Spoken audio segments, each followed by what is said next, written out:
اعتکاف میں غسل کرنا کیسا ہے؟ غسل کر سکتے ہیں یا نہیں؟ دیکھو، اگر دوران اعتکاف اگر کسی بندے پر غسل واجب ہو گیا ہے تو پھر وہ جا کر فوراً غسل کرے۔ اس چیز کا انتظار نہ کرے کہ بھائی میں نے نماز کے وقت غسل کرنا ہے، وہ اس وقت تک سویا رہے، یہ ایسا کرنا جائز نہیں ہے۔ ہاں، اگر غسل واجب نہیں ہے، ویسے گرمی کی وجہ سے غسل کر رہا ہے تو یہ پھر اس کا ایسا کرنا جائز نہیں ہے۔ ویسے بھی یہ موسم تو جو ہے جو ابھی چل رہا ہے کہ یہ تو ویسے بھی گرمی کا نہیں ہے، بہرحال اگر غسل واجب ہے تو پھر فوراً جا کر غسل کرے، تو ویسے بلا ضرور جو ہے کہ وہ غسل کرنا اس کے لیے جائز نہیں ہے۔ کیا عورت مسجد میں اعتکاف بیٹھ سکتی ہے؟ کچھ لوگ کہتے ہیں کہ عورت کا مسجد میں اعتکاف بیٹھنا جائز ہے اور درست ہے۔ جو لوگ کہتے ہیں انہیں کو پتہ ہوگا، ان کے پاس کوئی دلیل ہوگی۔ بہرحال ہم نے کبھی سنا بھی نہیں اور دیکھا بھی نہیں ہے ابھی تک۔ تو بہرحال عورت کو اپنے گھر کے اندر کوئی جگہ ایسی ہو جو صاف جگہ ہو، وہاں پر اعتکاف بیٹھنا چاہیے۔ مسجد کے اندر دور حاضر کے اندر عورت کے لیے اعتکاف بیٹھنا درست نہیں ہے۔ کیا نابالغ بچہ اعتکاف بیٹھ سکتا ہے یا نہیں؟ دیکھو، نابالغ بچہ اگر عاقل ہے، سمجھدار ہے، اس کا اخلاق بھی اچھا ہے، تمیزدار بچہ ہے، تو اس کو پھر اعتکاف بیٹھنا چاہیے۔ تو اگر یہ اس کے اندر شرائط پائی جائے تو نابالغ بچہ اعتکاف بیٹھ سکتا ہے، اگرچہ وہ سمجھدار بھی ہو اور اس کے بعد وہ عاقل بھی ہو اور اس کو قرآن کریم کی تلاوت بھی آتی ہو۔ تو ایسے بچوں کو اعتکاف کے اندر بیٹھنا چاہیے تاکہ وہ اپنی زندگی کی ابتدا کے اندر ہی اللہ رسول کی تبلیغ کے لیے نکلے، قرآن کریم کو آگے پھیلانے کے لیے، اس کو پڑھنے سمجھانے کے لیے نکلے۔ تو بہرحال اگر سمجھدار ہے، عاقل ہے اور اس کے بعد اس کے اندر شعور ہے تو اس کو پھر اعتکاف بیٹھنا چاہیے۔ کیا اعتکاف کے لیے پردے لگانا ضروری ہے یا اس کے بغیر بھی اعتکاف ہو جائے گا؟ اچھا سوال ہے۔ دیکھو، اعتکاف کے لیے پردے لگانا ضروری نہیں ہے۔ جو پردہ لگایا جاتا ہے اس لیے لگائے جاتے ہیں پردے، تاکہ ایک سائڈ پر پردہ لگا کر بندہ تنہا ہو کر اللہ تعالیٰ کی عبادت کرے، قرآن کریم پڑھے اور دیگر نفلی عبادات کرے۔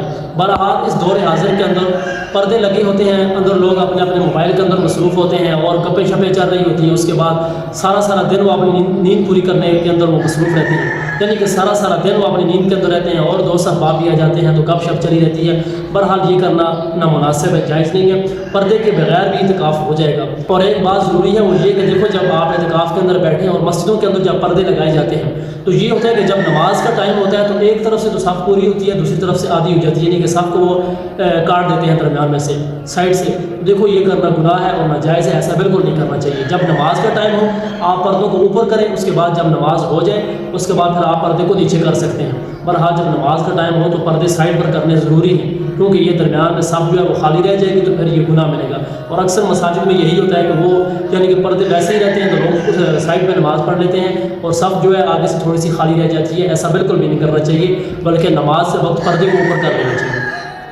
کیا جو حافظ نماز تراویح پڑھاتے ہیں اس کے بدلے میں پیسے مانگتے ہیں، کیا یہ کرنا جائز ہے یا نہیں؟ دیکھو، نماز تراویح پڑھانا کوئی آسان کام جو ہے یہ ہے نہیں۔ پورا دن حفاظ کرام محنت کرتے ہیں، رات کو سناتے ہیں، پھر یہ ہوتا ہے کہ جب نماز تراویح کو پڑھا لیتے ہیں تو پھر لوگ آ کر کہتے ہیں، کوئی تو کہتے ہیں کہ بھائی ٹھیک نہیں پڑھا، کوئی کہتا ہے کہ بھائی آپ نے تیز پڑھا ہے، کچھ کہتے ہیں آہستہ پڑھا ہے۔ یہ بالکل نامناسب حرکت ہے۔ دوسری بات یہ ہے کہ دیکھو، نماز تراویح پڑھانا اور اس کے بعد اس کی اجرت مانگنا یہ جائز نہیں ہے۔ ہاں، بہرحال لوگوں کو خود خیال کرنا چاہیے کہ بھائی سارا دن یہ بندہ محنت کرتا ہے اور اس نے قرآن کریم کی ہمیں تلاوت سنائی ہے، تو بہرحال لوگوں کو چاہیے کہ وہ ایک دوسرے سے بڑھ کر اس کی خدمت کریں، تاکہ اگر یہ لوگ اگر نہ ہوئے، انہوں نے خدمت کرنا چھوڑ دی یہ قرآن کریم کی، تو پھر کون کرے گا؟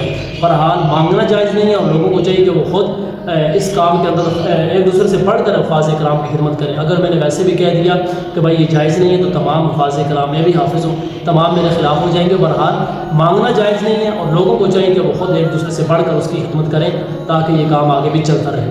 مانگنا جائز نہیں ہے۔